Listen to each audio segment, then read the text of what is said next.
didn't see Sonny at training this morning. Is he okay? Is there any other injury news? No, the one's missing today. Sonny was a bit sore after the weekend. He was never going to be involved tomorrow anyway because he missed a bit. So we're just leaving him out of tomorrow and see how he is from there. Jed Spence trained individually today. Everyone else was out there. Troy Parrott's coming back to Spurs, having only left permanently in the summer. He was here for 7 years, only played a handful of games, and none under you. How do you reflect on his time here, and did he get a proper chance? Yeah, look, I think it's good to see Troy doing well. I think he had a great loan spell last year in the Dutch league, and he's looking like he started his AZ career in positive fashion too. So it's great. In terms of getting a chance, that's sometimes football's just about timing. We've got a striker here, mate, that was at Chelsea and Liverpool early in his career. He's done all right since. So I think there's a pathway forward for everybody. Hi, Ange, how are you? I'm good, mate. As you already said there, Sonny was bruised a little bit after the weekend. It was quite a feisty game, certainly in the second half, quite a battering game. Spurs have been fine today for their players not being controlled in the melee, which led to, after Kudus was sent off. Just in general, sum up for us whether that was what you'd like to see in terms of your side, or what you expect to see from your side. I don't know if that's an accurate description of what I saw. I mean, there was obviously that sort of incident with Kudus, and apart from that, I don't think it was that feisty a game. I don't think there was too many cards outside. I'm not really sure what we did wrong, apart from, there was a coming together, but I mean, I think, a couple of our players had hit the deck by then, so you'd like to think that we'd go in there and at least protect. I thought our players controlled themselves, but obviously, the FA felt differently, but I didn't feel there was anything edgy in that game at all, just a player maybe lost his composure for a second, Kudus, which I think is not really like him anyway, from what I've seen him as a player, but it happens. And for the most part, I thought there was a fair bit of restraint there. If there was anything more, there's plenty of video evidence to charge players with. So, but I guess the look of it's not great, but I don't think it was anything untoward. And in this competition, made a great start so far. In terms of that, I mean, are your team maybe a well-set European team, in terms of Premier League is very different to European football? Yeah, look, we've started the competition really well so far. Different challenges in both games. Obviously, the first game at home, we had a player sent off in the first few minutes, which provided its own unique challenge for us. And then whenever you play away in Europe, like we did in the last game, French Varosh, again, a different challenge. We've exposed especially some of our younger players to European football, which I think is a positive, and you see growth from that, and we want to continue that. Again, a good challenge tomorrow. AZ, good side, and from our perspective, particularly here at home, a good opportunity for us to continue our form. Hi, Ange. I've noticed you're taking a lot more short corners this season. I think it's around 38% at the moment. Just wanted to know what the thinking was behind that. Same as anything else, mate. We think it's an effective way to kind of look at set pieces.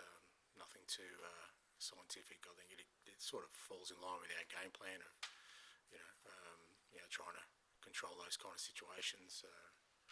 Fair to say on the weekend, especially first half, our set pieces were really poor. We were all disappointed with them.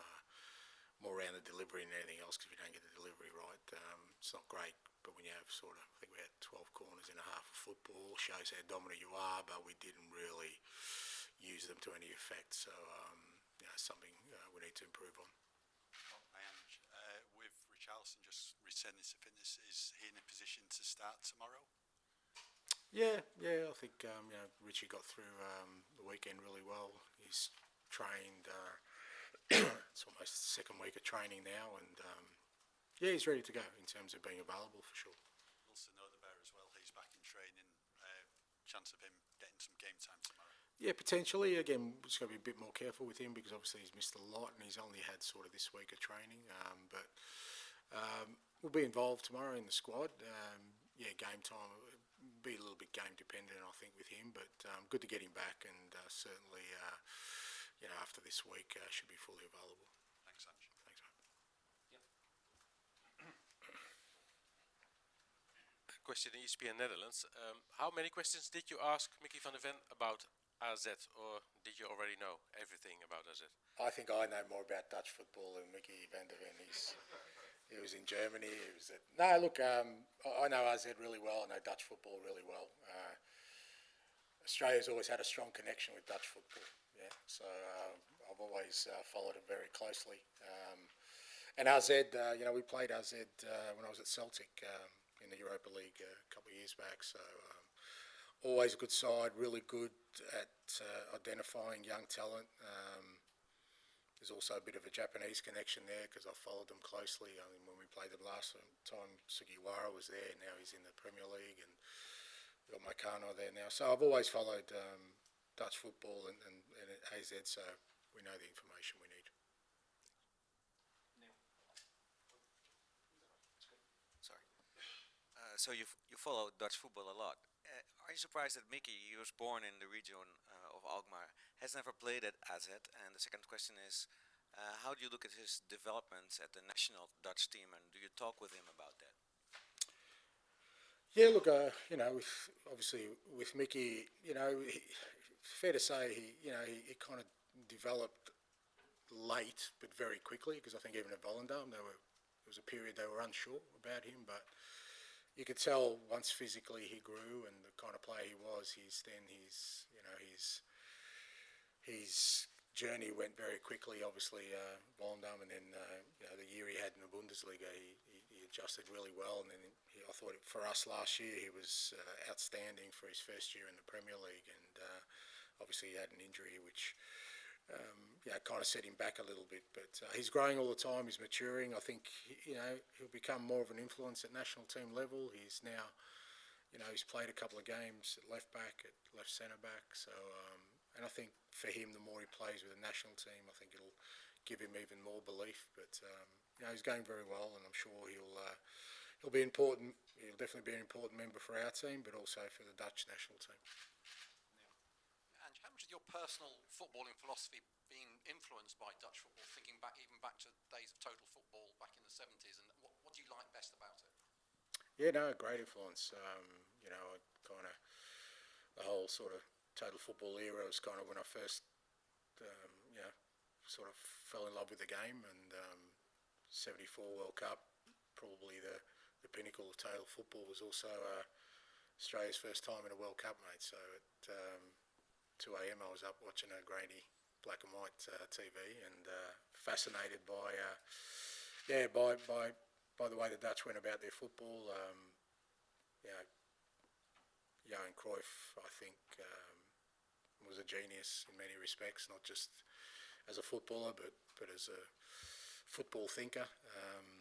Great influence. And then that sort of filtered into Australian football. We've had Gus Hiddink, who took us to the next World Cup, and many Dutch coaches who have come through there. So, it's been a strong influence in a lot of sort of my thinking.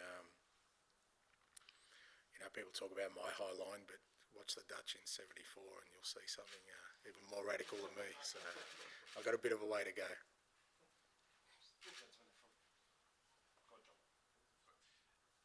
Just to go quickly back to the FA charges, from what you're saying, do you expect to be let off, seeing as it was two of your guys on the ground and one of theirs going? I think we've been fined, haven't we?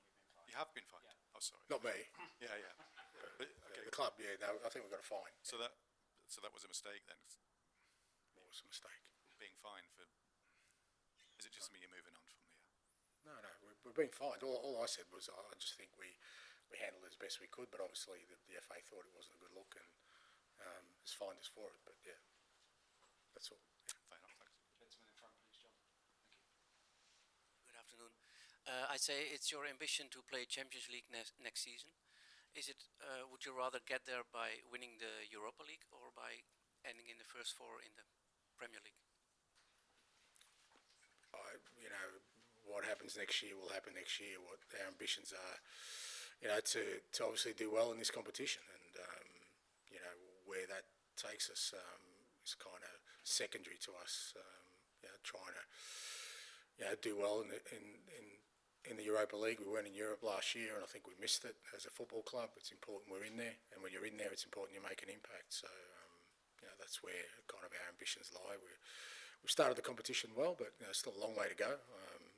Both in the group stages and obviously in this knockout stages, there's some very, very good football sides in this competition. So one step at a time for us. We want to have a good performance tomorrow night, and like I said, continue our good form in this comp. Okay, we'll go. If you could pass the mic to Rob, and then we'll finish with George at the back after Rob, please.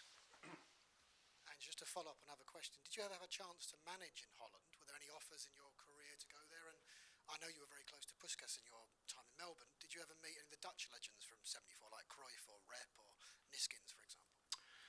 No, I didn't really have an opportunity. I know I got to know, and I still know John Van Schip really well, who's part of that Ajax kind of folklore, the greatest sides, and he spent time in Melbourne, and great guy. I've spent some time with him. He ended up coaching the Greek national team too recently as well, and like I said, I've always had ties with people in Dutch football. Han Berger, who was a technical director in Australia for quite a while, and the late Pim Verbeek, who spent time. So I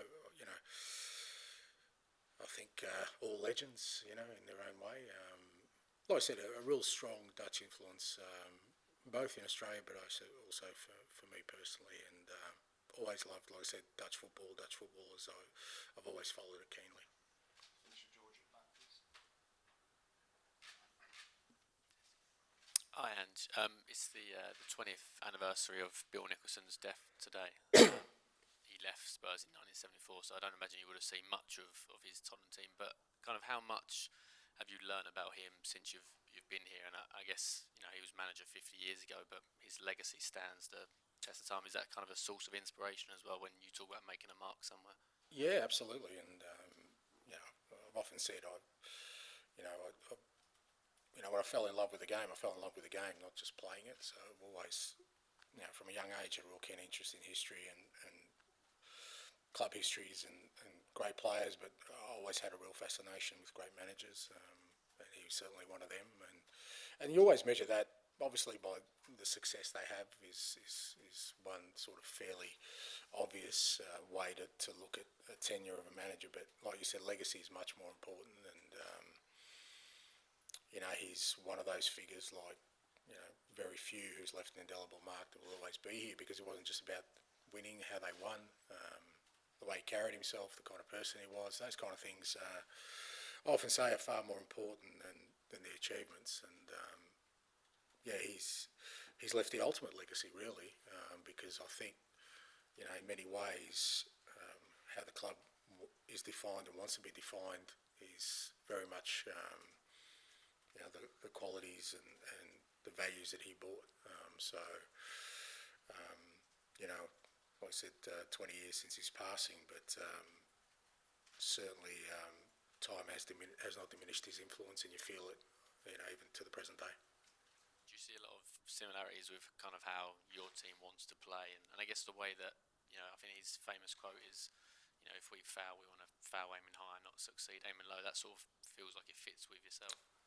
Yeah, look, I think there is, I've said before, I feel like there is a synergy between sort of, what the club aspires to be and sort of who I am and what I've been. So I think it certainly helps me, because I kind of, when I'm sort of unwavering in my belief going forward, I like to think it's aligned to what the club wants. I'm not sort of, going against the grain, so to speak. Thank you very much. Thank you. Thank you. Yeah, it's like when Mary Hahn in the 878 World Cup then. Yes. That was one I first remember, 78. Yeah, it was a good one. Thank you.